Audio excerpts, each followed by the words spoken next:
এখানে এখন দাঁড়াও, হ্যাঁ আমি আসছি।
কিসের পাল?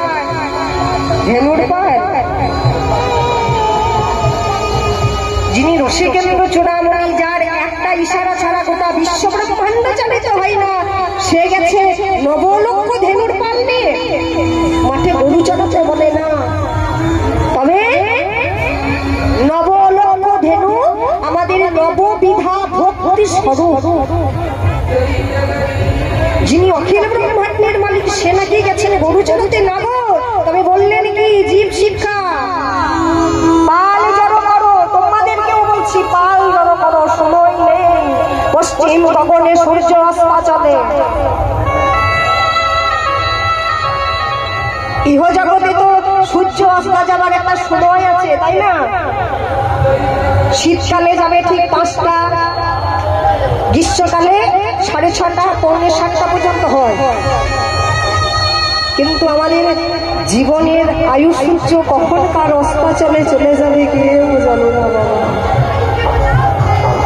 আর দেরি করো না, তোমাদের যে ধেনুর পাল এখানে একটা ওখানে একটা ছড়িয়ে আছে, গুরুচরণ আশ্রয় করে তাদেরকে জড়ো করবার ব্যবস্থা করো।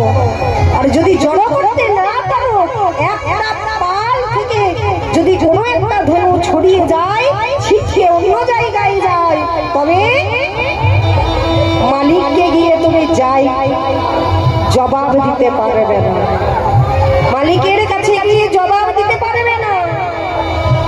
তাই আর দেরি করো না, এবারে পাল জড়ো করো। তাই গোবিন্দ আমার শ্রীরামকে ডেকে ডেকে বলছে, শ্রীরাম রে এইবারে পাল জড়ো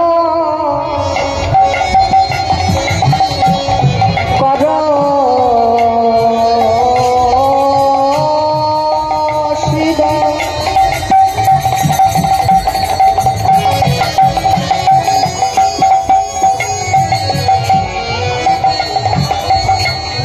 ওরে সখারে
সকলের